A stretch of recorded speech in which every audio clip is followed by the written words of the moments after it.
Buenas tardes. El día de hoy vamos a hacer la presentación del avance del proyecto semestral de Fundaciones 1 IC 3623.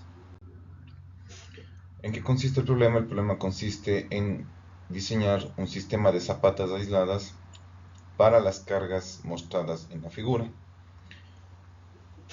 Como se observa, tenemos un perfil estratigráfico donde nos definen las propiedades del suelo de cimentación y como dato del problema nos indica que el nivel del sótano se encuentra a menos 6 metros de profundidad.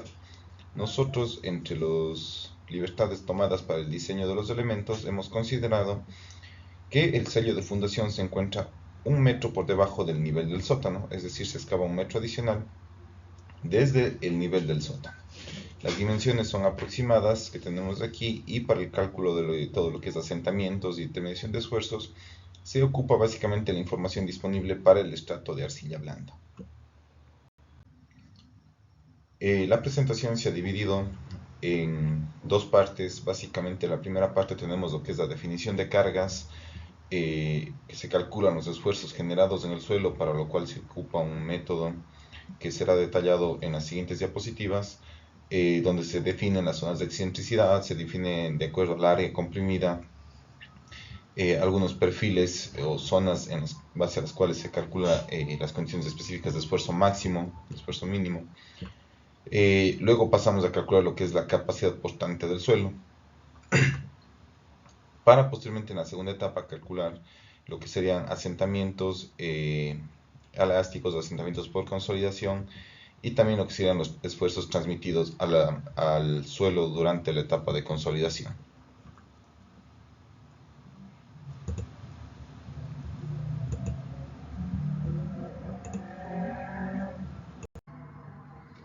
En esta planta de aquí tenemos ubicado lo que sería la planta de cimentaciones ya con los resultados finales obtenidos.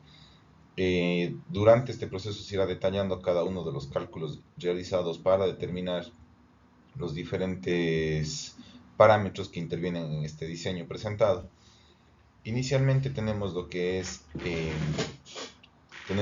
las fundaciones en los 6 ejes verticales y 3 ejes horizontales. Acá tenemos una separación de 8 metros entre cada uno de los ejes, mientras que en los verticales están separados a 6 metros. Para el diseño de los elementos no se consideraron excentricidades adicionales a las que se producen las cargas horizontales. Por lo tanto, si vemos desde el punto de vista de carga axial, las zapatas son concéntricas. Repito nuevamente, las excentricidades se dan únicamente por los momentos en las dos direcciones, que son un dato del problema. Entonces, para cada una de las zapatas se determinó la carga aplicada, el momento que genera la carga horizontal con respecto a la base, al sello de fundación, considerando que la carga está actuando a nivel del sótano, y se calculan en base a esto las excentricidades correspondientes.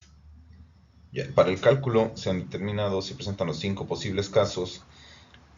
¿Cuál es la ventaja del método que estamos ocupando ahora? Que en realidad presenta un set de ecuaciones que es fácilmente implementable en cualquier lenguaje de programación y nos abre la posibilidad de determinar para cualquier caso arbitrario las distintas distribuciones de los esfuerzos en las esquinas de la zapata.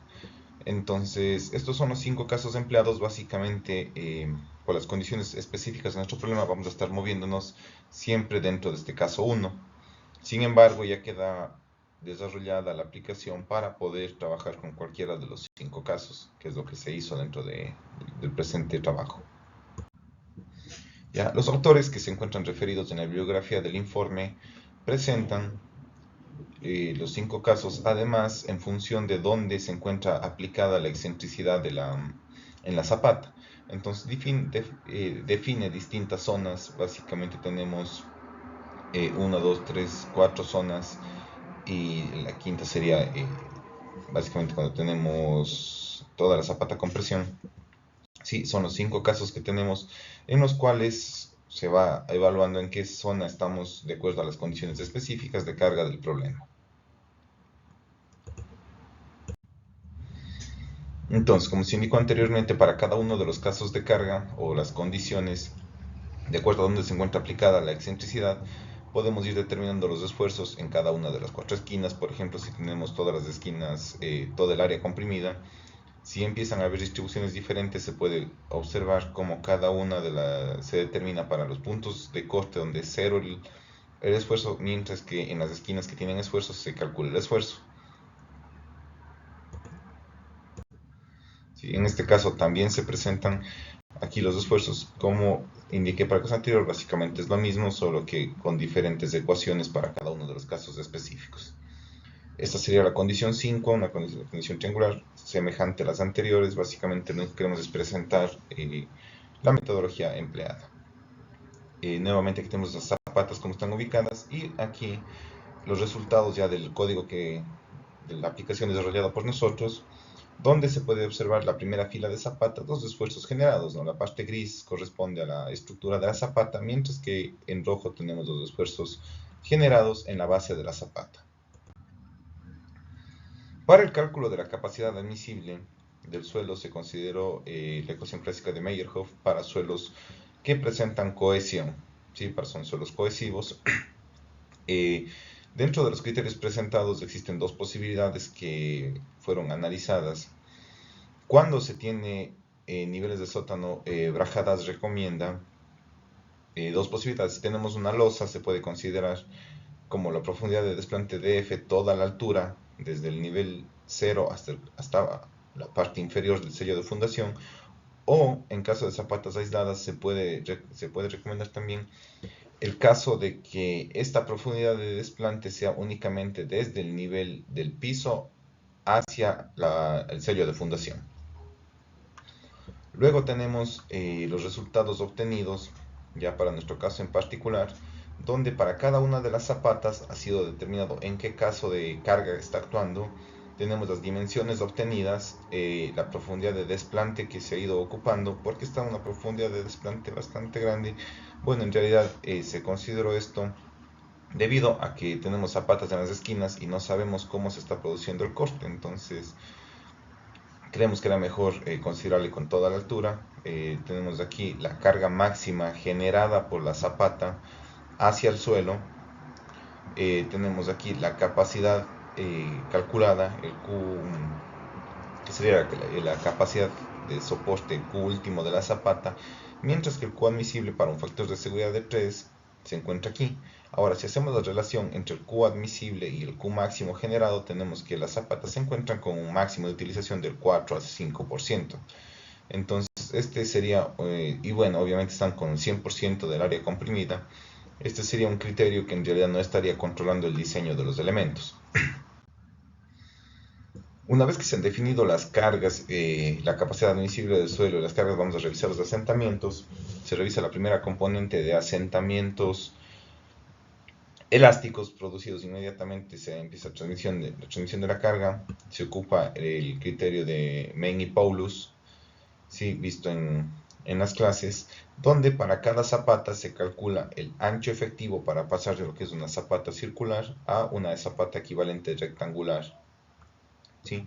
Tenemos aquí ya lo que serían los factores de acuerdo a los factores de reducción de la capacidad, de acuerdo a cómo se encuentra, a la profundidad, a la rigidez y la otra que falta.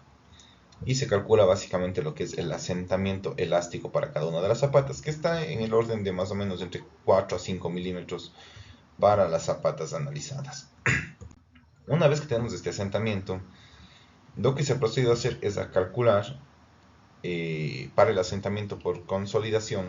Vamos a revisar primero qué carga estamos transmitiendo para qué carga está transmitiendo cada una de las zapatas. En este caso se utilizó como criterio, ya que las cuatro caras de las zapatas se encuentran, o todas las zapatas se encuentran con presión. Lo que se ha hecho es calcular un P promedio, ¿sí? De las cuatro esquinas para esa carga transmitirla como carga puntual. Entonces, la teoría de Buskin lo que nos dice es de que vamos a calcular nosotros el delta sigma z en función de z para una esquina de la zapata. Entonces, si calculamos en una esquina, estamos calculando nosotros para el centro de la zapata en nuestros problemas, entonces se consideraría 4 veces la influencia de L sobre 2 y B sobre 2 actuando en cada una de las zapatas. Entonces esto asimismo es fácilmente programable, se desarrolló un programita para calcular.